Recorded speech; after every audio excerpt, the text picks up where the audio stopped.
And today we have Matt Berry, my favourite musician. I actually considered the possibility of using some Matt Berry music for the background of this, but then I thought, no, wait, hang on, that's how you get copyright strikes. So I have traffic noise for today on YouTube. You can see that there, I think, yep. So, when I picked this image, I picked it because I thought it had really good and interesting levels of contrast. But in hindsight, I'm starting to think, actually, this was a terrible idea, and I'll tell you why. Because you can't actually make out any contours of where the majority of the head is. You can only really make out this line, and then it kind of disappears into shadow. So for a lot of this, it's going to be sort of working blind and imagining where things might go. I don't think I can really do a kind of a head shape from it. There's kind of a curvature here to the face, which I guess would place the sort of head sphere approximately there. And this curvature to the face comes up kind of in there a bit. It's just this little, it's probably a little too deep. Like so. It's a very well defined brow line there, and then it kind of has a little, and then it comes down and it's all in beard, so I can't even use that to judge any distances. Well, I really picked a really quite awful one to do here, didn't I? So that has a sort of curvature up here, and then there's a lot of forehead, and then it kind of disappears.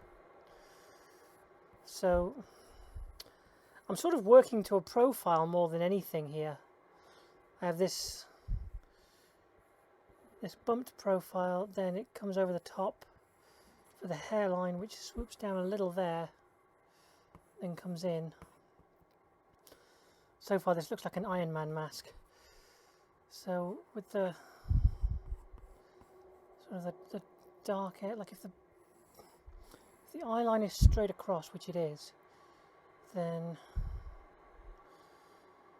this whole section kind of just goes into darkness there and comes out again for the cheekbone, and then comes down, and that's the contour that I'm working from. So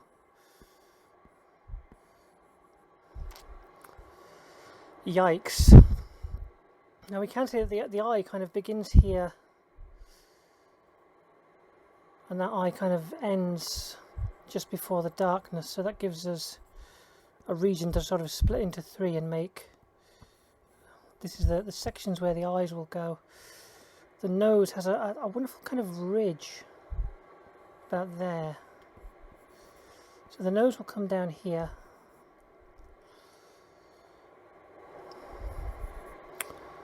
As you can see, I'm working in a very different way today than I normally do, because I'm not working from like a full head because of the shading. I'm sort of trying to work into the darkness, which may impede me in the long run, but let's see, the nose kind of sort of rounded, but then has a very stark line which kind of ends there where the eye is. So there's this kind of, again, a sort of shaded area. This has a kind of, it's almost like a sort of a pattern of lines that sort of comes in here, and I may end up doing this as like a shaded piece. I know I don't normally do shaded pieces, but yeah, this is, it's going to be very difficult to get anything other than a shaded piece out of this, because it's very much it's shade or nothing, I think, because there's so much of this that is hidden. If I don't shade it, it's just going to look essentially completely invisible. So there's kind of that line there, and that's really all you can see of the nose. So there's a facial hair, which I've not done facial hair before. This is a new one for me. So the facial hair kind of comes in off the profile there and down from, is that far enough out? It does kind of come across. And here it has a sort of wider pattern because it meets up with where this shade for the cheek is, which is approximately there. Yeah, that kind of works. That kind of works.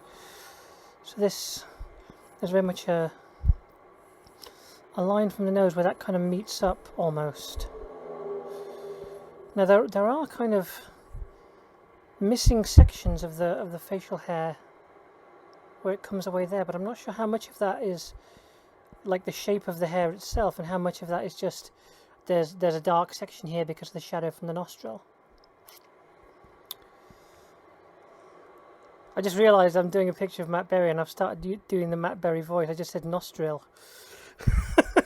So for anyone who doesn't know, Matt Berry, he's one of those people. He's like a sort of polymath. You know, he does a bit of everything. He's the kind of person who normally I'd be incredibly intimidated by their talent, and don't get me wrong, I am. But normally with people whose talent and abilities intimidate me, I feel like it makes me want to hate them because I know that I have zero of that talent. But with Matt Berry, it's very much just kind of a deep envy that he's not only a fantastic speaker, actor, he's also a fantastic comedy writer and also an incredibly talented musician. Like, I've got pretty much all of his albums.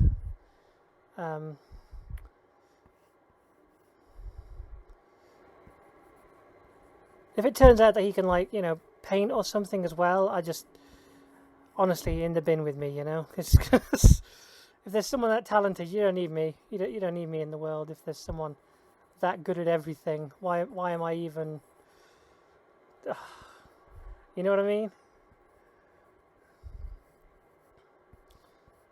But, yeah, he's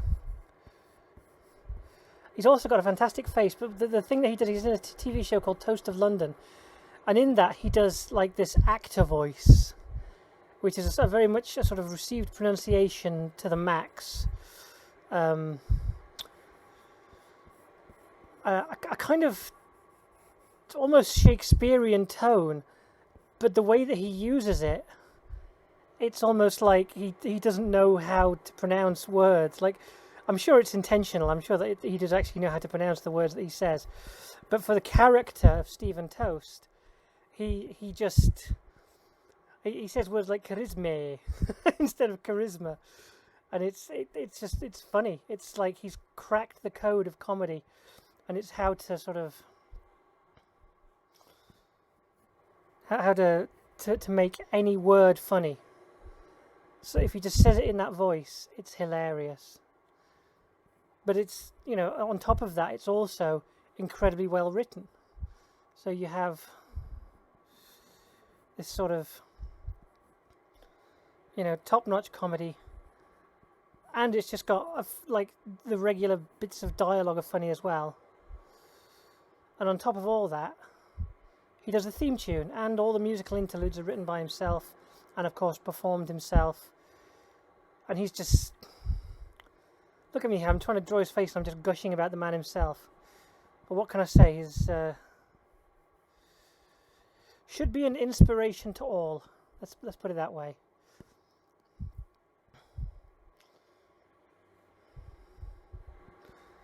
I feel like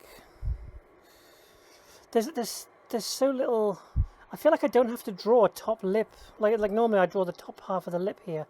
I feel like I don't have to draw that on this. I've done that too low. Can tell. I feel like I don't have to draw the top half of the lip here because it's so close to the line of the mustache that it just kind of works as it is. I feel like the original version of that was so much better, and I've wrecked it. There's like a sort of... Again, there's a sort of shaded section there, which I don't know how I'm going to render this when I do the inking, but this is all part of the process, figuring out how on earth... At least I don't have to do teeth today, because I really hate doing teeth. Teeth are an incredibly intimidating thing to draw. So as well as this coming down here, there's also like an extra piece of beard, just sort of below that. As you can see, I'm going back to the picture a lot to do little pickups of where things go, because there's this kind of extra piece of beard here, which goes in there, and then that kind of, there's also the beard kind of comes in around here. It's got a more rounded shape there, and then so here's the thing, because that's kind of it for the face. There's not very much else there for the face. The rest of it is all defined by this hair, which there's a couple of kind of locks there. Actually, no, that really does come out a lot more than that. I've kind of drawn it too large on the page here. I get the impression that I should have started smaller because there's a lot of hair going on. So it's going to be heavily cropped, so that the closest point is about here. And from that point it kind of comes out and up. You've got these two bits coming off here, which will go off page. Sort of in with here. Just after the top there's like a lock that comes down here. And then the rest is really is up at the top here. So you can kind of make out where the parting goes. And then you have the shaded part of the head, and then the rest of this comes down like way behind here, way behind. I'm not even going to have a chance to draw this part of the hair because it's just going to be disappear, you know. So then the beard kind of comes in there and down there. I'm tempted to say it ends about there because it seems to sort of blend in with the clothes. So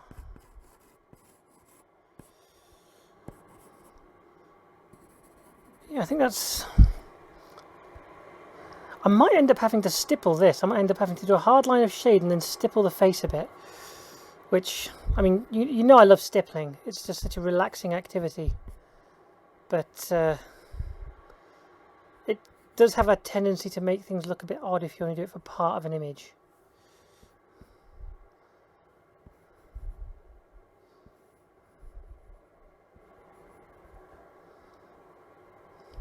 So you can't actually see this part of the nose in the picture. Like it's the same tone in this photograph, but I feel like if we don't draw that line in, if we don't add that in there, it's going to be practically invisible.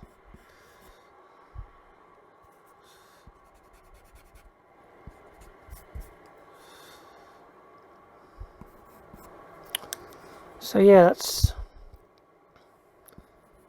sort of it for the contouring. So there's sort of an outspring here just below his mouth. And a part down here, some more hair. And then this kind of merges in with his hair down here.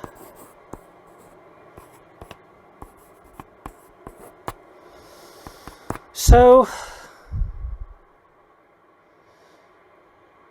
onto the inking, I guess. There's sort of a lightness in the hair there that I want to capture when I do the actual shade. Yeah. I'm working with the Sharpie again. Make sure that I'm recording still before I move on. That's still going. Still going. Good, good. I am still working with the Sharpie. My new pens have arrived today, but I haven't drawn with them or doodled with them or anything yet. And as a result of that, I don't feel confident taking on a whole piece for the first thing that I ever, like, the first time I touch them to paper is for an actual thing that I'm drawing. So this comes down to here.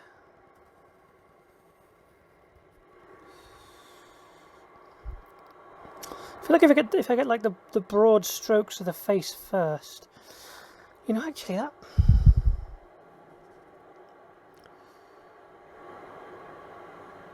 the nose looks kind of wrong. How have I done that wrong?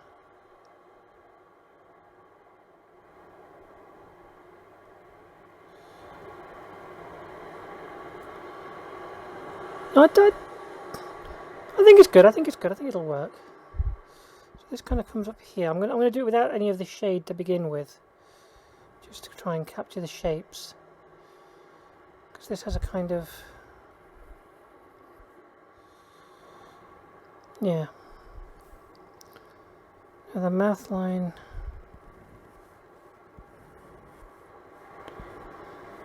here.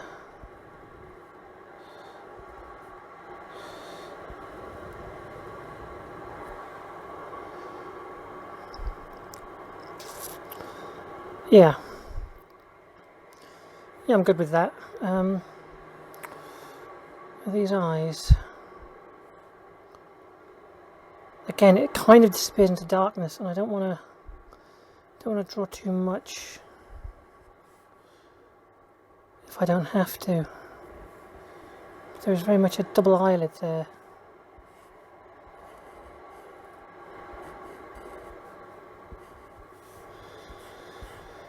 And again, these eyes very dark, but with just a hint of light in there. So I'm going to try and capture that. Oof, that was bad. A few eyelashes here. Let's try and get the other eye. So the nose crease does actually go up a little further, because we need that as a kind of anchor point for where this eye goes. Because this kind of comes over here and just butts into it there, and then the second eyelid kind of comes in to join it. We have, again, just like a hint of light there.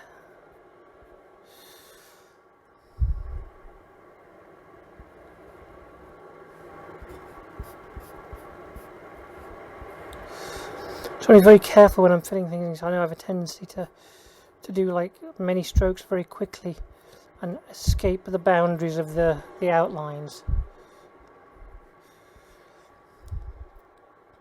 That eye looks better than that one. I guess we'll figure it all out at the end when we're comparing notes on the finished piece. So now the rest of this, there's no stark lines. The rest of this is all hair and shading on the face, and so I feel like what I want to do is do like a hard line for the shading, and then in some places draw it out with hair, and in some places draw it out with stippling, and see how it all shakes out, as it were. I'm going to do the eyebrows first, because it feels like they're an easy win. There's a very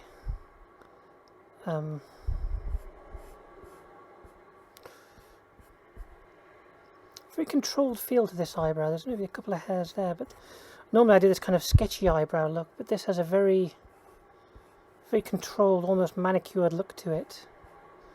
Like there's very little outside of the...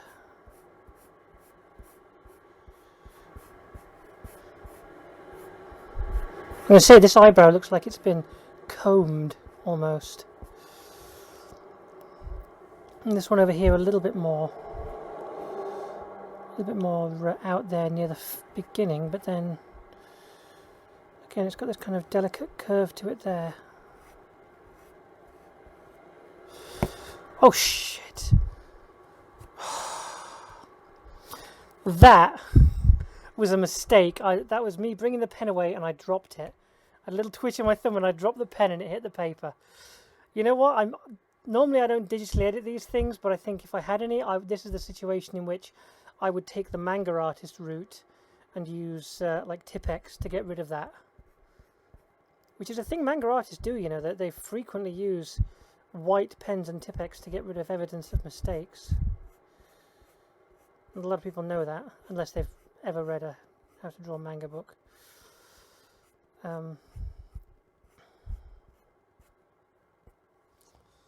That's going to be a real blemish on this, because this thus far I think is looking to be my best ever work, which is a real pisser.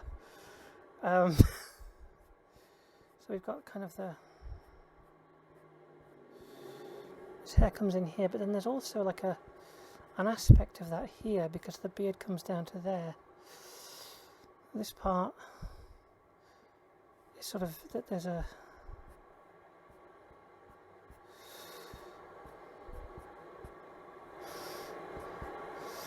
I want to kind of shade in just under there a bit.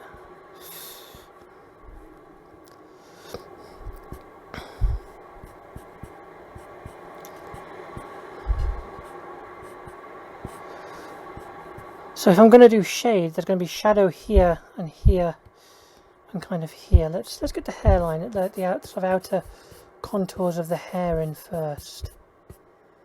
So that's going to come up here.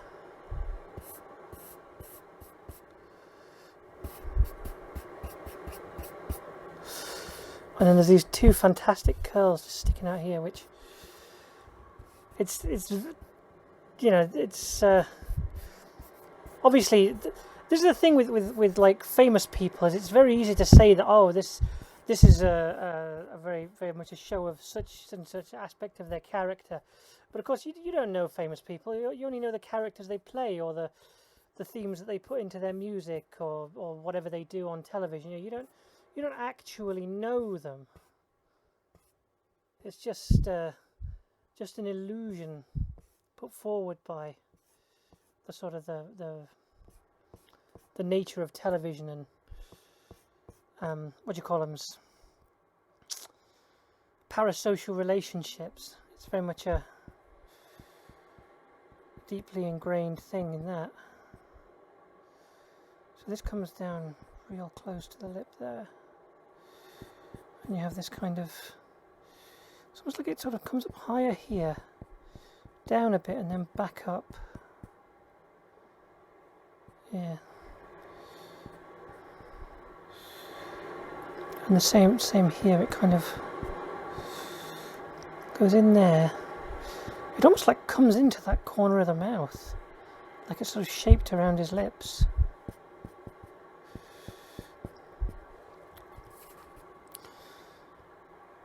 And then for the lower lip, there's this extra definition of a little bit of extra beard, which almost but not entirely intermingles with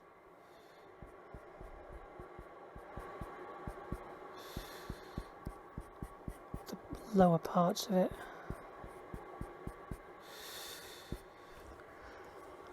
Okay. So what am I going to do about... What am I going to do with the shade? Am I going to shade this? You know what I am going to shade this? I'm going to stipple this, and it may end up looking terrible. It may end up looking fabulous. Time will tell, and we will see. So there's very much this dark area here, which is almost solid.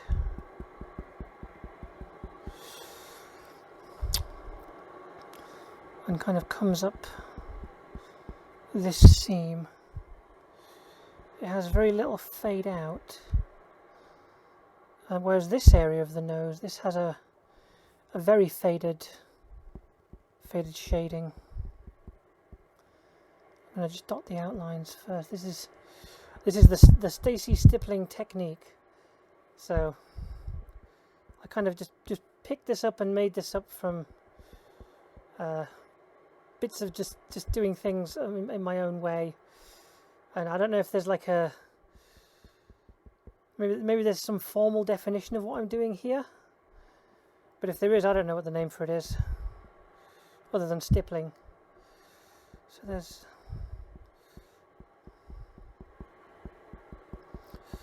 again, it's quite dark here, but it's not as dark as the bit below, because there's very much a clear line there. Sort of a definition almost.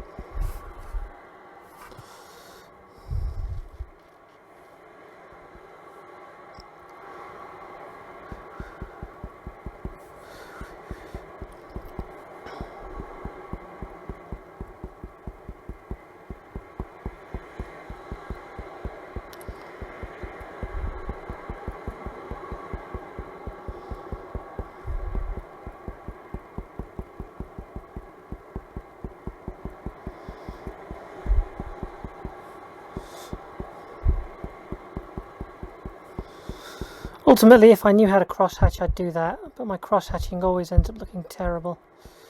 It always interferes with the line work in some way, which we do not want. Do we want that? No, we do not.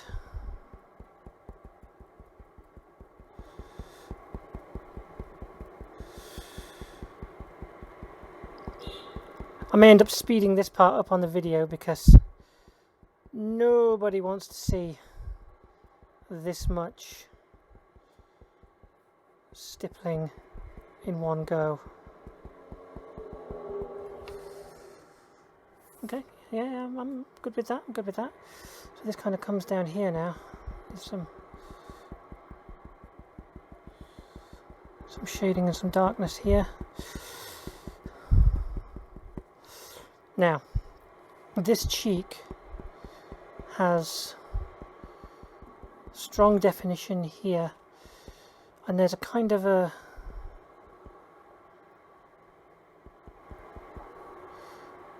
shading around the eye. That gap is way too large. I'm tempted to just bring that eyebrow down a bit for that. But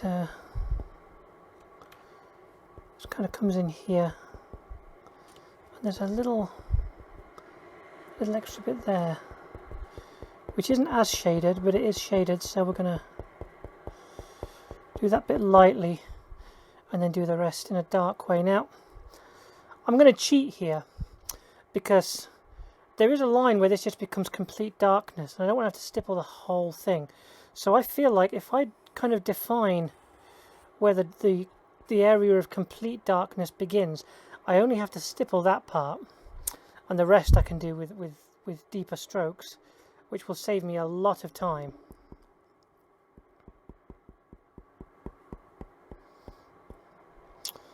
So the darkest part of this is here.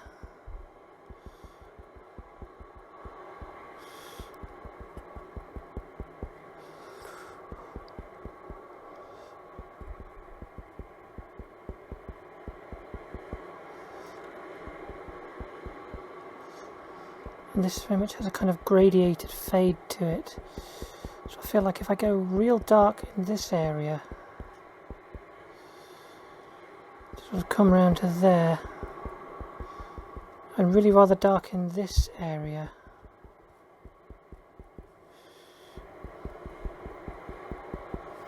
just to give myself kind of contours to work towards.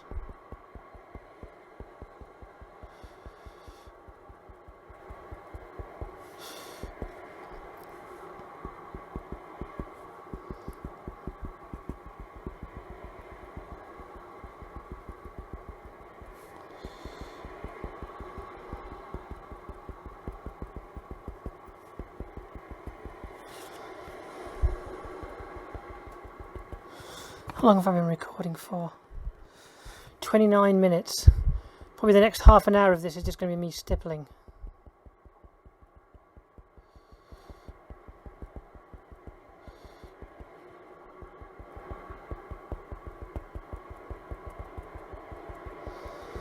Didn't intend to do an hour-long one tonight, but it looks like this is the reality that I have set myself up for. You make a little choice based on this part of the face, and then as soon as you realise you have to carry it into like the larger area of the face, it's like, oh no.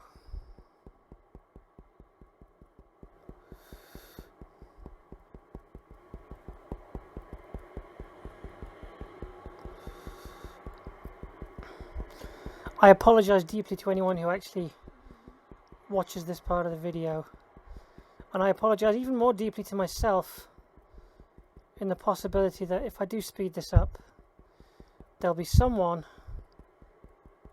somewhere down the line who'll say, hey, we want to see the full stipple, we want to see the full stipple cut. Where's the stipple cut? Release the stipple cut. We want to see you making dots on a page for 45 minutes. We need to see the mistress at work.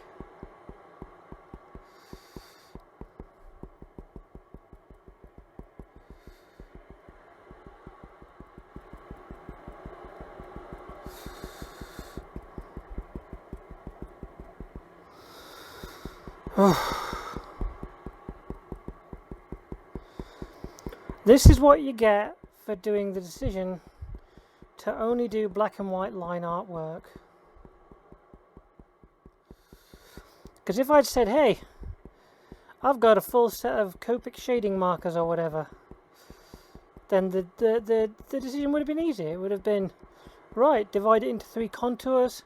You got a dark section, you got a light section.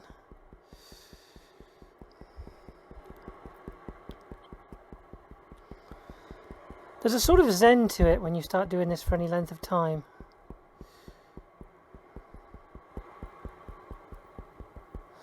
I don't know if there's any value in this for ASMR. I imagine the constant tap, tap, tap, tap, tap of the pen would actually drive people to distraction rather than the, was it autosensory meridian response? Auditory sensory, I don't know what it stands for. I know it's the meridian response. I think it's sensory or stimulation. Or to put it in the Matt Berry voice, stimulation. I can't do it because I'm not the master, obviously. I'm so disappointed with myself for that.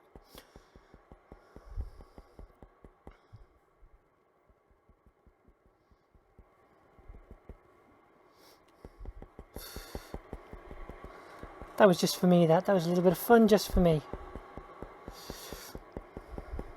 And something I was talking about the twitch in my thumb, the twitch in my hand, the odd sensations I've been getting, and the possibility that, you know, maybe I've got some kind of nerve damage thing going on at the exact time that I decide, hey, let's learn a new highly physically delicate skill. And I don't think it is nerve damage. I think it's just gripping the pen and making small movements like this. It's kind of doing me in a bit. Yeah, I'm going to take a little break to fill in the shading on the mouth, which, let's face it, is a nice little easy bit of rest. This should be stippling under here as well, actually, thinking about it. For the nostril. Maybe a little bit here. Yeah.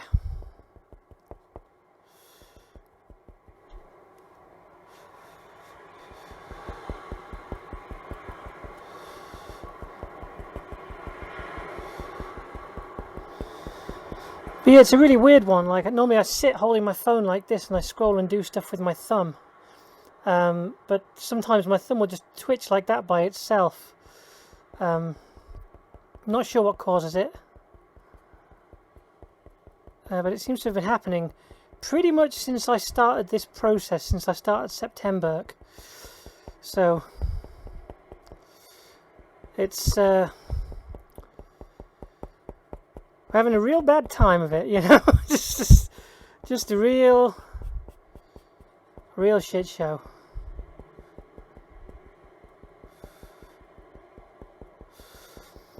I can't help but wonder if maybe this image had more lightness in it. Like if this section that I'm filling now looks practically black in the picture, but I'm not filling it completely black because I think it had a lot more. I think it had a lot more light in the original image, and my printer just has a tendency to make colours dark. That's a problem that all printers have, is that you give something like a... If you have a colour printer right now, there's an experiment you can do. Just do something, do an image and do some text in full cyan. That is to say, on the red, green and blue channels, if you make it 255... Oh no, wait, that's red. You do it 0, 255, 255, or 0, 1, 1 if you're using a scale that works in floating point numbers from 0 to 1. And what you'll end up with is a really bright, almost like too vivid sky electric blue kind of colour. And if you take that colour and you do an image or you write some text that says hello world in that colour, and you print it, it will not come out as a nice bright electric blue. It will come out as a kind of a deep cyan colour. And that's because with ink, you can only really do multiplicative colours. Whereas with light, you can do additive colours. And the thing about additive colours is that they get brighter when you add more. Whereas with ink on paper, it can only ever be darker than the paper. And so whereas an image drawn with light on a screen can look super light, an image drawn with... I don't think I really need to keep doing the actual like lines of this far into the image, because I'm going to be basically filling it in almost entirely black anyway.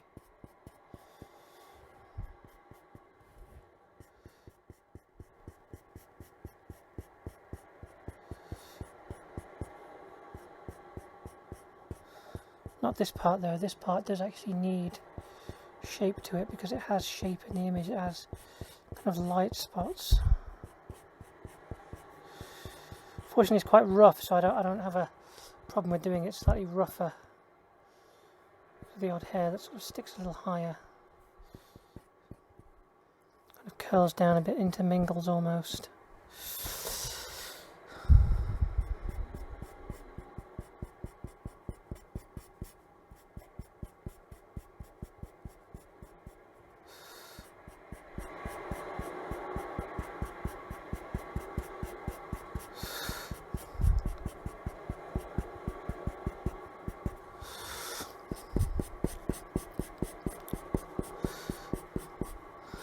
I might see if I've got any Tippex actually to just to undo that part, because if I could have a very nice original, I would certainly like one.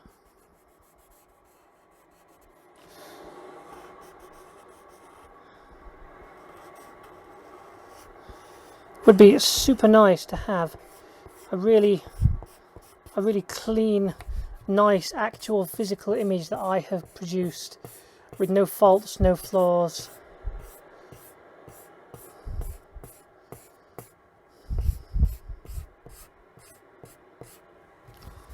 What do real artists do when they do something like that? Like if you were, I guess if you were painting it, you'd paint over it because you can do that. I know Bob Ross would probably try and turn it into part of the face because happy little trees and all that. No such thing as a mistake in the Bob Ross world. Only in the Stacy world are there mistakes. Mistakes upon mistakes.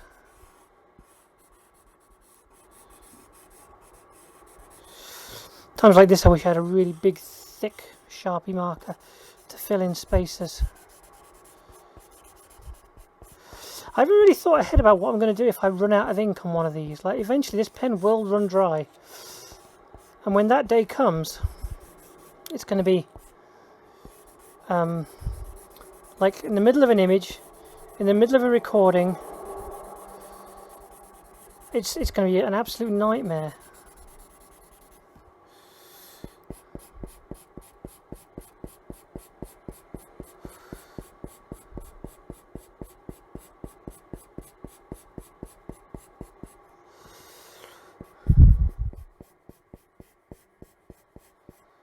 Thinking about it, this beard probably would come down this way like so.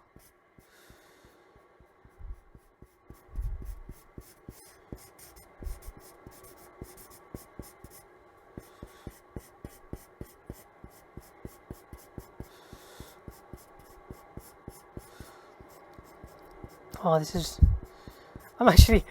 I mean, I've not kind of done a zoom out and examine yet, but I'm actually kind of pleased with this, which is a terrifying thing to say, that I think I may have produced a good image for once.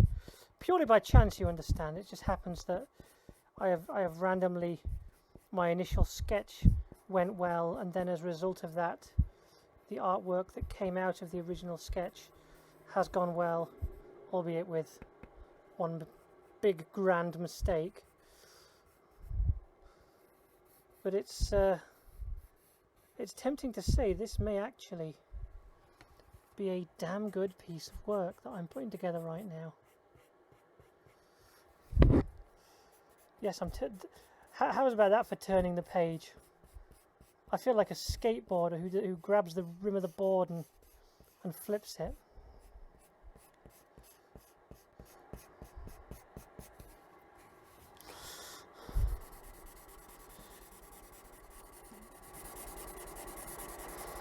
This pen does actually look like it might be running out.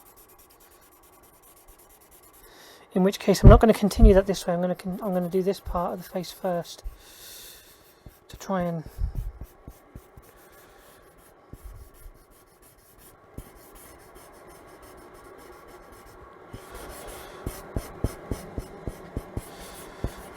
capture this angle of the face here.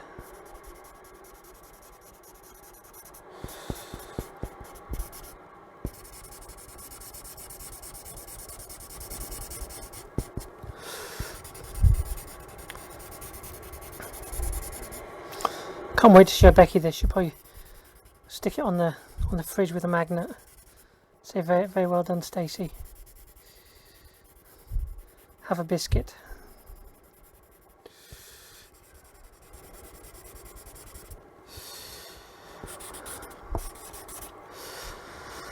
Oof.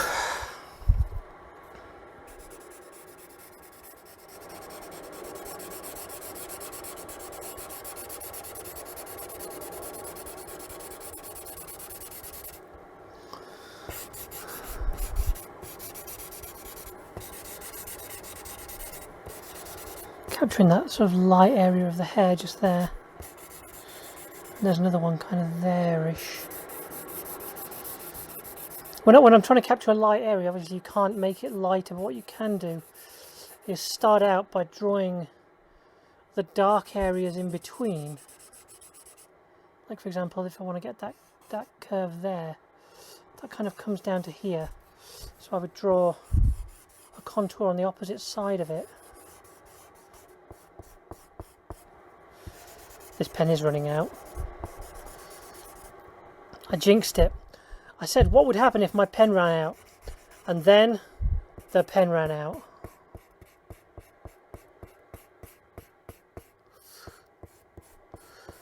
So now when you go to that one section there, you can just stop when it looks light enough compared to the stuff around it.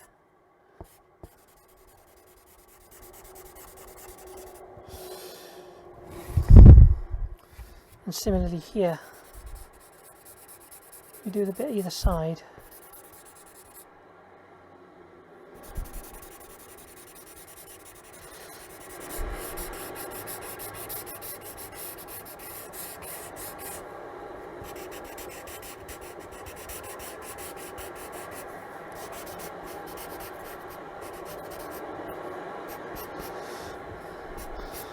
Once you've done the section either side, a few lines between, and you have a lighter area.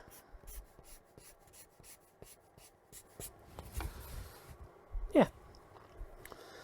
And then the rest of this is pretty much just the dark.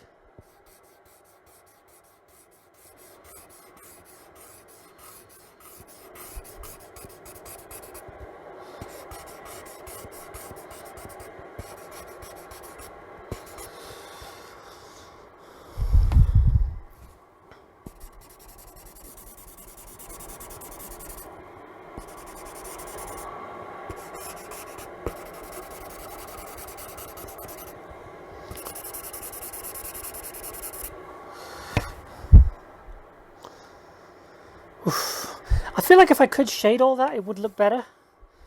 I think it may be, what's my current timestamp? 45 minutes. It may be that if I leave that for a few seconds, like, interesting thing about the anatomy of a Sharpie, which you might not know, is that there's the nib is made of a kind of felt tip type material, and then you have a big tube of ink going down the middle of the body. And most felt tips work the same way. So you have this big sort of spongy tube filled with ink, wrapped in plastic, and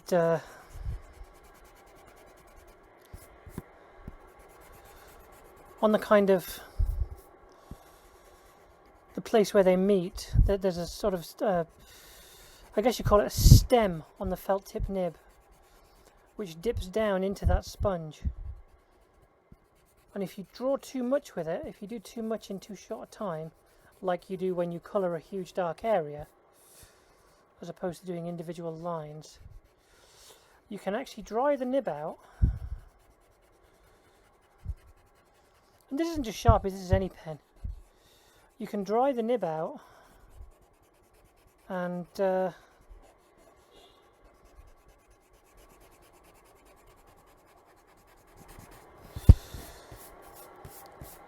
there's still ink in the pen. So what you need to do is put the lid back on, set it aside for 5 minutes, and give it a chance to drink some of that ink back out of the reservoir.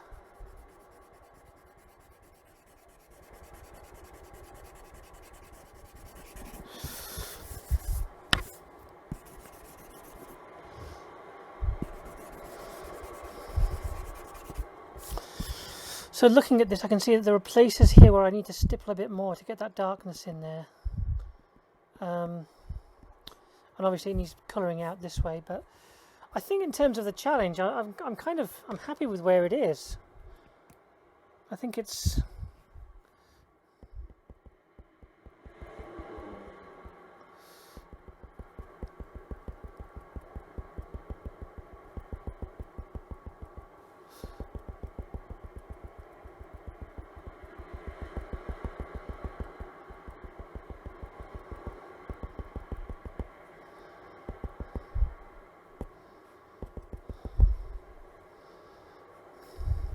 you know, that eyebrow does actually have a little bit coming down here as well. Yeah.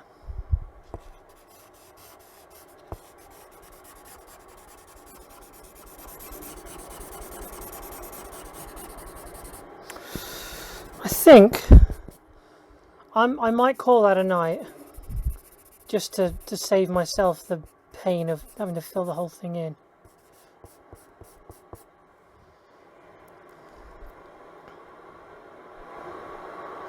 Because this really, it's about drawing faces, and I've drawn a face. There's no part of this challenge to myself which involves colouring in hair.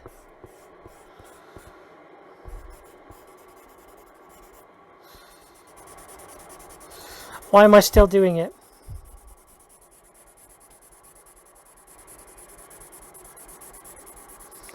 I guess maybe I just want to get all the last value out of this Sharpie, because I'm probably going to bin it after this.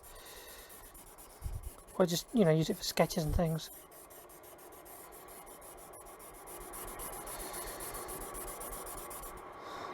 It is very much near its last legs though.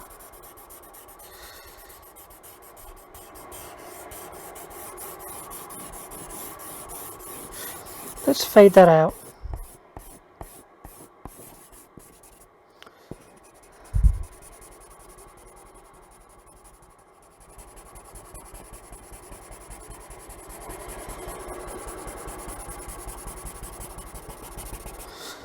Get the beard in, close off the beard area,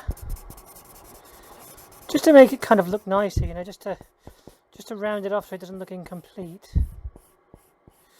I feel like if we close off where the beard should go,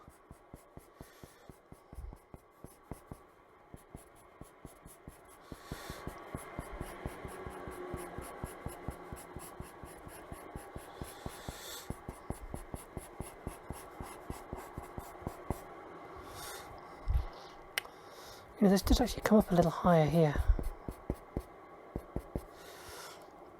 And then fill in the rest of this.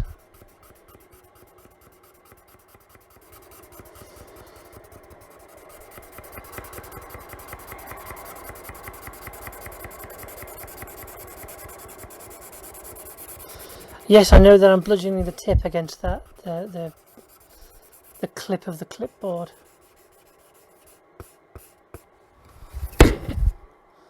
That's going to be a really loud noise.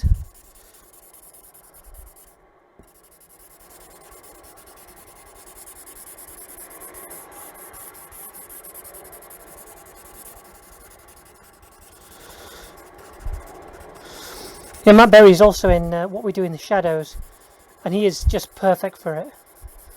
You know, he's good at playing, like I said, this kind of almost outdated sounding Shakespearean actor who doesn't understand words and uses them without knowing what they mean, and that's perfect for his character, because it gives him the ability to mispronounce things in a humorous way, simply because they're concepts that are too modern for him. It's great. Awesome. I'm going to call that a day. I am actually reasonably pleased with that. I didn't think I'd be saying that this early on in the process, but quite pleased with that one. Any final alterations? Whoops. I think if anything, this hairline needs to come a little bit further forward here. And have this direction from that point. Yeah. I have committed an art. If only it wasn't for that line.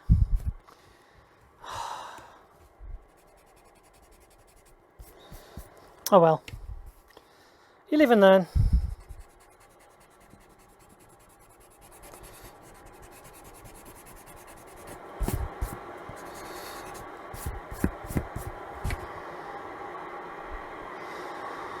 See you all tomorrow.